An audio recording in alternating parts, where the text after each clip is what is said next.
Olá, seja bem-vinda, seja bem-vindo a mais um podcast do canal Longidade. Eu sou o Júnior, estou aqui junto com o Sérgio e nós estamos apresentando o nosso episódio de hoje. O Longidade é um canal dedicado a trazer informações sobre a longevidade. Aqui trazemos novidades e assuntos de interesse para serem debatidos com especialistas na área. No episódio de hoje, nós contamos aqui com a participação do Rodrigo e do Eduardo. E nós vamos falar um pouco sobre finanças. Na verdade, esse episódio é uma continuidade do papo que nós começamos na semana passada. Caso você queira saber, vai lá ver. Mais ainda, para você se manter informado e dentro das novidades para o nosso público de 60+, não se esqueça de se inscrever no nosso canal em todas as mídias e também compartilhar com mais pessoas que se interessam pelo assunto. Muito bem, então, vou pedir mais uma vez para o Rodrigo se apresentar, falar um pouco dele para a gente aqui. Tudo bem, pessoal? Obrigado aí mais uma vez, doutor Sérgio, Júnior e Eduardo. Meu nome é Rodrigo Santos, eu estou há mais de 15 anos no mercado financeiro, sou economista, também sou planejador financeiro certificado pela Planejar. Já passei por bancos de varejo, alta renda, atacado, e agora estou tocando a parte de alocação e produtos na Investpartner, que é um escritório da XP Investimentos. Isso. Legal, obrigado. Eduardo, se apresenta um pouco para nós aí, por favor. Legal, agradeço novamente aqui participar com vocês, é um assunto que me interessa bastante, fico bastante empolgado aí em trazer informação relevante de qualidade. Eu tenho 9 anos de mercado financeiro, passagem por grandes seguradoras aí, uma vez que minha especialidade é na área de vida e previdência, né, que é uma vertente da estratégia financeira, do planejamento financeiro pessoal. E atualmente sou colega do Rodrigo, nós somos sócios de um escritório da XP Investimentos, a Investpartner, e estamos fazendo esse trabalho aí com os nossos clientes e nada melhor do que poder difundir isso aqui com vocês hoje. Legal, obrigado, Eduardo, pela sua apresentação. Então vamos lá, vamos começar com as nossas perguntas. Sérgio? Vamos lá, já tem uma pergunta aqui na ponta da língua. Acabou o mês foi difícil, vencer a inflação, sobrou um dinheirinho na conta. Aquele dinheirinho que eu estou pensando em investir. Como é que eu faço para investir? Quais são os primeiros passos? Como é que eu monto uma carteira pensando lá na frente, pensando na aposentadoria? Tá, eu vou aproveitar, doutor Sérgio, e utilizar essa pergunta para explicar uma carteira de investimentos, né? Todo mundo pergunta como eu começo, né? E então a gente vai falar sobre as classes de ativos que compõem uma carteira de investimentos, de modo que isso é diversificado, então permite você cumprir várias funções. Por exemplo, às vezes você tem um sonho de viajar para a Europa em 2, 3 anos, a faculdade do filho daqui 10 anos, a aposentadoria mais tarde, então a gente vai, né? Então tem uma função. Quais são as classes de ativo? Primeiro, caixa. O que a gente convencionou chamar de caixa? É reserva de emergência, tá? É aquela liquidez, acho que eu falei no outro episódio, você pode resgatar rapidamente, não vai ter ali um deságio. A gente está falando de Tesouro Selic, a gente está falando de fundos DI, de renda fixa, e CDBs de liquidez diária, tá? São basicamente esses 3 instrumentos que você pode começar a investir e nesses instrumentos você vai constituir a sua reserva de emergência para montar a carteira. Em seguida, você tem a renda fixa. A renda fixa nada mais é do que eu estou financiando alguém. Eu posso financiar o governo, eu posso financiar um banco ou eu posso financiar uma empresa privada, tá? Em seguida, eu vou definir os termos do contrato. Esse contrato será pré-fixado. Vou receber 8% durante 5 anos. Esse contrato vai ser pós-fixado. Vou receber 100% do CDI. Vou receber 105% do CDI durante 2 anos. Desculpa, quando você fala CDI, essa é uma medida que varia, perfeito? E aí por isso que ele funciona dessa forma, não é aquela coisa já combinada. É isso?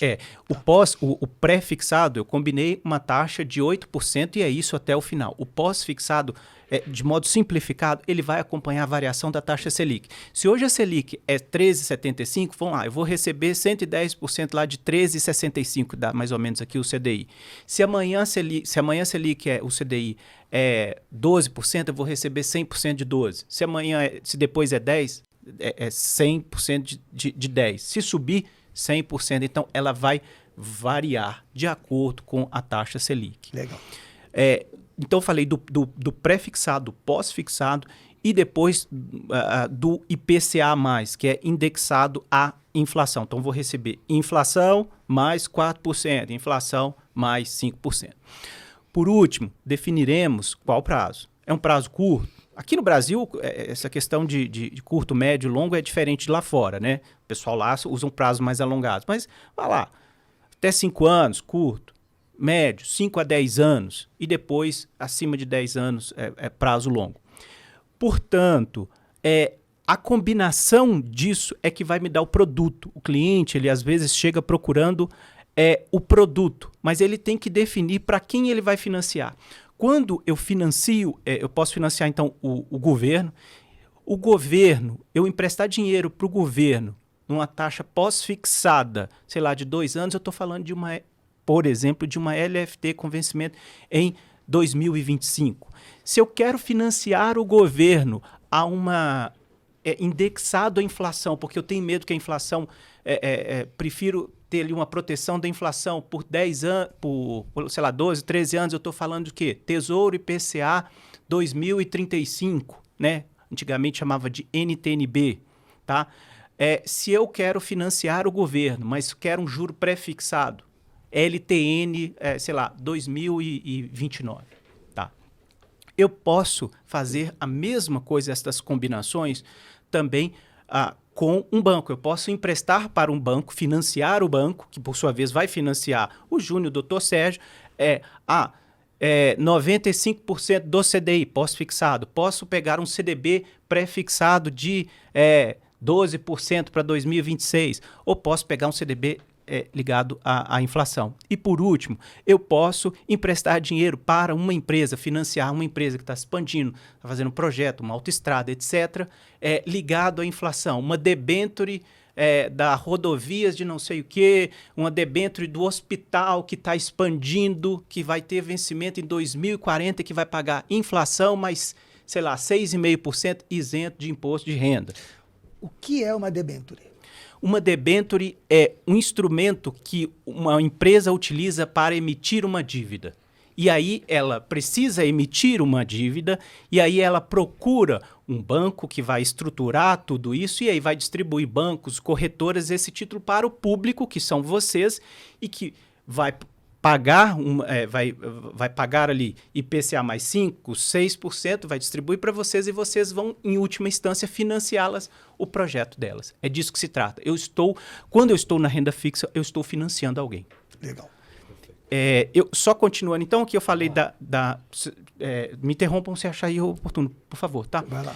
Então, eu falei dos instrumentos de caixa, taxa Selic, Selic, fundo DI, CDB de liquidez diária. Falei dos instrumentos de renda fixa, pré, pós, IPCA, né, financiando governo, banco ou empresa privada. Depois a gente vai para a renda variável. Aqui na renda variável, a gente está falando, né, de ações, né? O grande público, ações podem ser ações aqui do Brasil, podem ser ações lá fora. E tem diversas formas de você investir em ações. Você pode comprar o papel diretamente. Você vai lá e comprei a ação da Vale, comprei a ação da Petrobras, comprei a ação da Uzi Minas.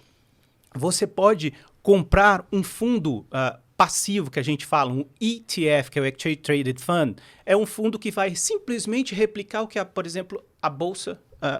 qual é o retorno da Bolsa? Ele simplesmente vai fazer isso, tá?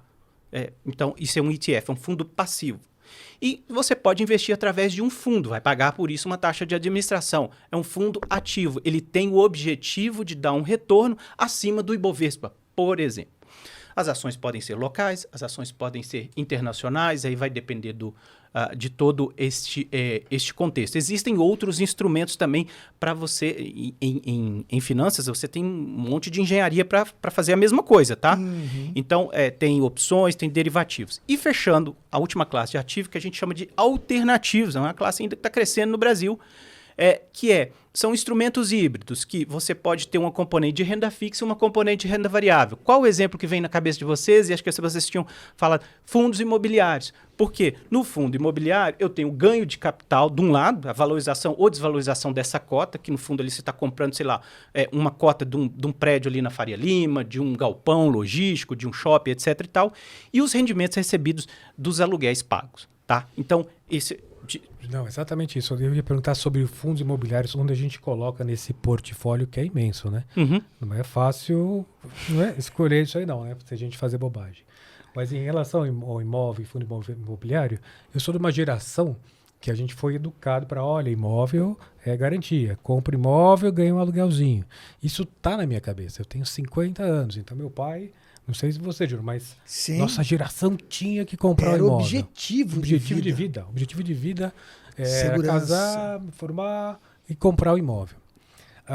Imagina um cenário onde eu acabei de me aposentar, 65 anos, 70 anos, ganhei lá de indenização 1 milhão, 1,5 milhão de reais. O que eu faço com esse dinheiro? Compro o imóvel, ponho para alugar, vivo de renda, ou ponho no fundo imobiliário e vou me expor ao risco? Tá. Como é que eu faço? Boa pergunta. E claro que isso vai depender primeiro do perfil do investidor. Toda vez eu vou ter que, né, o perfil do investidor, qual o prazo, horizonte, tolerância a risco, etc. Isso tudo vai estar envolvido nessa anamnese aqui do paciente investidor para a gente ter uma decisão final. Mas respondendo, olha, os fundos imobiliários, por exemplo, se alguém me corrija aí, acho que é de 2011. Então, antigamente, você nem tinha esses instrumentos financeiros para poder aplicar. Então, era natural que você investisse realmente em imóveis. A questão vai depender das condições de mercado, né? Então, a taxa de juros, etc. e tal. Falando concretamente, hoje, numa casa, depende de onde ela está localizada, onde está localizado esse imóvel, vão construir alguma coisa ali por perto. Tem toda essa questão, essa dinâmica de uma possível ou não valorização desse imóvel. Mas você tem um risco, que eu estou me aposentando, boto tudo lá e de repente eu preciso do recurso. E aí? Consigo vender um imóvel em uma semana, alguém fica doente da minha família, eu fico doente, não sei o que, preciso ajudar. Consigo desfazer do imóvel rapidamente? Difícil, tá? Aí vai depender dessa localização. Mas, dito assim, simplificadamente, você abre mão você não tem a liquidez ali no imóvel, tá? Então, tem essa dificuldade. Nos fundos imobiliários, eu consigo diversificar.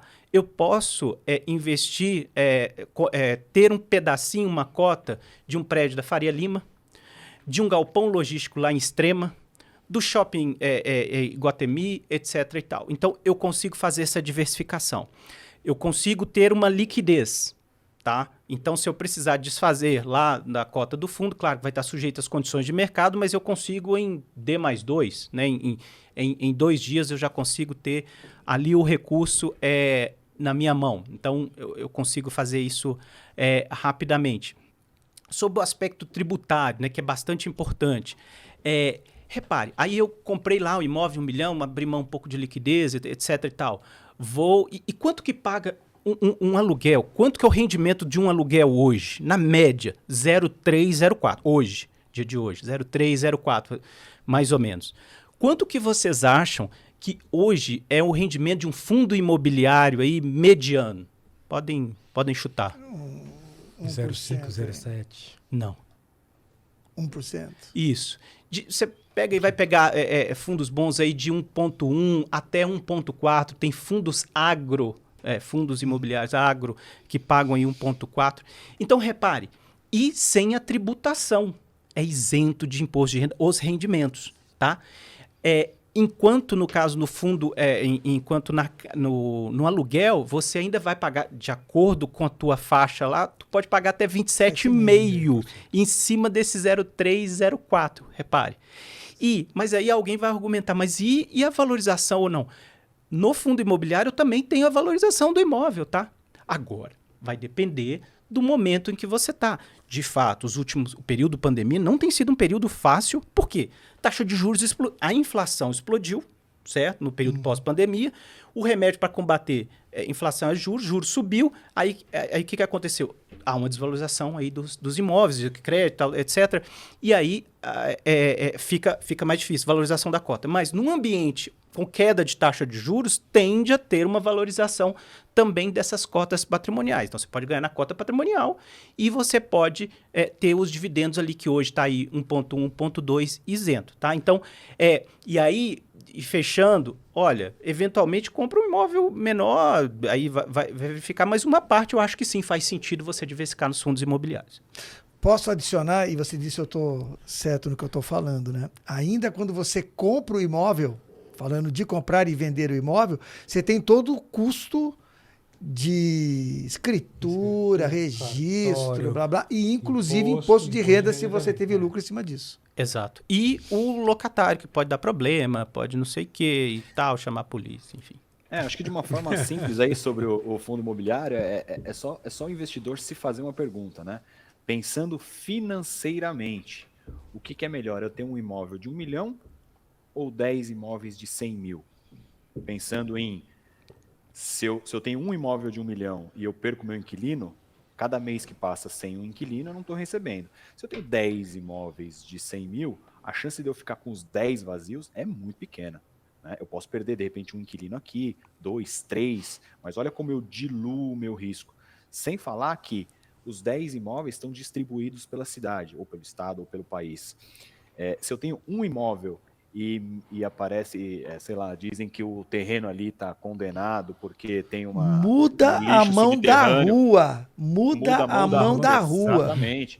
Então, isso faz com que o seu imóvel possa desvalorizar 20% em pouco tempo. Agora, é claro que se eu tiver 10 imóveis, eu também posso ter essas valorizações ou desvalorizações, mas é muito menos provável que os 10 se desvalorizem, né? Eu posso ter mais probabilidades, então, tanto no ganho da valorização patrimonial, quanto no que a gente chama de vacância, né? Que é a quantidade de tempo em que o meu imóvel ou os meus imóveis estão vazios. Então, é disso que se trata fundo imobiliário. É eu ter o meu imóvel só porque eu tenho o prazer de vê-lo, de tocar, né? Isso eu entendo que é uma questão cultural. Ou eu acho que é o mindset. É o mindset, é uma questão cultural mesmo, né? Como você falou, a gente vê de outras gerações. É cultural, me agrada essa ideia. Isso. De, olha, isso aqui é meu, te agrada muito. Isso, e eu acho que para o nosso público, né, eu acho que aí a gente tem uma mudança de paradigma, né? A gente gostava, os nossos pais, os nossos avós, era terra, era propriedade, era patrimônio, aquilo é meu, ninguém vai tirar. E valoriza e cobrava aluguel. Eu acho que os percentuais de aluguel no passado eram maiores, né? E aí sim, e a gente tem que se desafiar nesse sentido, porque é aí que a gente aprende. Eu ouvi do meu pai, né, era o sonho. Olha, tem que ter uma casa, você tem que ter. Você não pode, porque o senhorio, né, o dono, poderia te despejar, falar que quer a casa e você não tem mais nem onde morar. E nem pensando no investimento, né? Aí é um papel nosso como educador financeiro, né? Entra mais uma questão da parte educacional mesmo, de desmistificar essas coisas e até simplificar as explicações, porque a falta de conhecimento, até muitas vezes por um erro nosso, né? De não saber explicar isso de uma maneira simplória, torna a coisa muito complexa. E tudo que é muito complexo tem risco elevado, né? Positivo. Se é complexo, é risco elevado, mesmo que não seja mesmo de risco que não elevado. Seja, mas na minha cabeça é. E tem uma outra questão que eu acho muito legal, que é uma palavra muito usada hoje em dia, que é a democratização, né?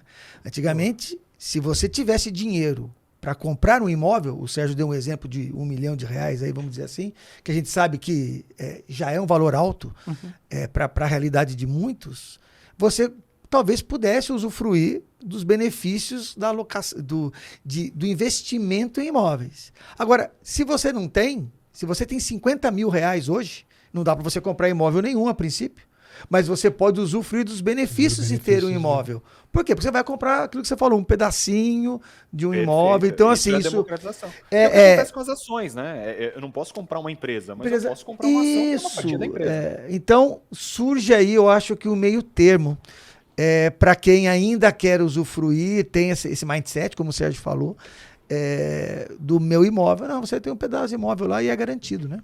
O Rodrigo ia falar alguma coisa. Posso aproveitar o gancho aí da palavra democratizar? Isso é verdade.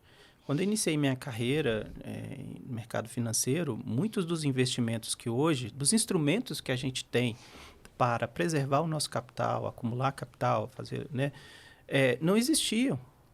E depois, ou existiam só para grandes fortunas. Gente, vamos ser honestos. Hoje, depende do profissional. Hoje, a maior parte dos instrumentos estão acessíveis para o varejo. Né, nosso público que deve ter muita gente que é atendido, sei lá, às vezes por private banking, né? O cara tem lá uma fortuna e tal.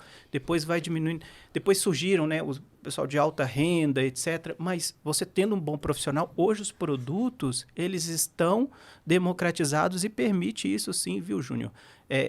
Eu gostaria só de fechar aqui, eu estava falando das classes de ativo, aproveitar e falar dessa democratização. Por exemplo, um desses instrumentos, a gente estava lá na caixinha de alternativos, a gente falou de fundos imobiliários, tem os fundos, depois tem os hedge funds, né, os fundos multimercados que aplicam em juros, bolsa, moeda, são flexíveis, né, você pode, tanto aqui no Brasil quanto lá fora. Tem também uma classe bastante importante que são os private equities, que também estão surfando essa democratização, que era só acessível para grandes fundações lá fora, tipo fundos canadenses, fundo de pensão, etc. e tal. E eu costumo contrastar o private equity com o public equity. Eu já explico aqui esse anglicismo, tá? O public equity são as ações listadas. Tá listada, tá lá na bolsa, você pode entrar, pode comprar, etc. E tem o private equity, a ação privada. Uma empresa que existe, ela não tem o capital aberto, então ela não é negociada na bolsa. Muitas dessas empresas, elas são investidas, né, elas acabam sendo alvo de fundos de private equity, que entendem, por exemplo, uma mega tendência, compram participação nestas empresas, fazem com que elas melhorem a gestão, cresçam e depois vendam para um comprador estratégico ou mesmo lancem em bolsa. E nesse período há uma valorização muito grande, pode ocorrer nesse portfólio de investimentos destas empresas. Por exemplo, uma empresa, alguém identificou uma oftalmologia e chegou lá, olhou alguns hospitais espalhados e resolveu consolidar todas essas clínicas oftalmológicas. Vai até o investidor, monta um fundo, levanta o recurso com os investidores, vai investir nessa clínica oftalmológica, ela vai crescer, vai ter valorização, depois ela pode ir para a bolsa. Né? Ou, sei lá, uma empresa de estética, Botox agora, o pessoal está utilizando, renda recorrente, etc. e tal. Então, também tem essa classe de ativos. Muitos desses instrumentos, de novo, não eram possíveis antigamente. Hoje você consegue acessar com R$10 mil. Legal, ótimo. Perfeito. Queria então, só fazer um ganchinho, só para encerrar o fundo imobiliário imóvel. Eu sei que imóvel vai lá para o meu testamento, né, Eduardo? E o fundo imobiliário vai para o testamento? Como é que eu faço? Tem imposto, não tem? Me explica um pouquinho. Ótima pergunta. Tudo vai para o... Na verdade, é o inventário, né? Tudo vai para o inventário. O que é o inventário primeiro? No inventário, na verdade, nós vamos fazer uma contabilidade. Somar tudo que essa pessoa que faleceu tinha e tudo que ela devia. Né? O que sobra é o que vai ser transmitido aos herdeiros legais. Pois bem, o que vai para esse inventário? O imóvel, obviamente, os fundos imobiliários também e todos aqueles investimentos de todas essas classes de ativos aí que o Rodrigo citou. Tá? Então, basicamente, a gente pode dizer que são 3 itens que vão para inventário. Imóveis, valores mobiliários, que nada mais é do que o próprio investimento do cliente, né, em qualquer classe de ativo, e cotas empresariais, participações em empresas, né? As pessoas esquecem muito disso, né? Às vezes o cara, de repente, era sócio de uma empresa, isso tem um valor, isso vai passar para o filho, ou para a esposa, sabe-se lá para quem. Mas esses 3 itens entram no inventário. E aí, para questões sucessórias, tá? Pouco muda o fato de ser fundo imobiliário ou imóvel, porque ele vai entrar tudo no mesmo bolo e vai ser tributado tudo na mesma alíquota. Tá? Até aproveitando, a alíquota é uma alíquota estadual, que é o chamado Imposto sobre Herança, né? Que é o ITCMD, o pessoal que já passou por alguma situação dessa na família deve conhecer. O ITCMD hoje no estado de São Paulo é de 4% sobre tudo que está sendo transmitido, independente se é um imóvel ou se é uma cota de fundo imobiliário. Tá? Então, para efeito de sucessão, o fundo imobiliário não muda muito, mas outros ativos poderiam mudar, e aí é o caso da previdência privada, que a gente fala bastante também, que é um poderoso instrumento de sucessão patrimonial. Explica um pouquinho melhor, que eu não entendi essa aí. Vamos lá. A previdência. Quando a gente... então, basicamente, o que a gente pode dizer? Quando a pessoa falece, então, tudo vai ser tributado e vai ser inventariado. Isso, na prática, quer dizer o quê? Quer dizer que tudo vai ser bloqueado pela justiça, né? E vai haver todo um bloqueio e uma tributação sobre isso, certo? E tem toda aquela burocracia, todo aquele problema de... aquela demora, aquele problema de justiça que leva o processo por muito tempo. Agora, a Previdência, por sua vez, ela sai fora desse processo. Ela pega um atalho e vai direto para o beneficiário. Então, é um importante instrumento de liquidez sucessória, uma vez que eu faço com que pelo menos parte do meu patrimônio não vai passar por toda essa parte burocrática e principalmente custosa, né?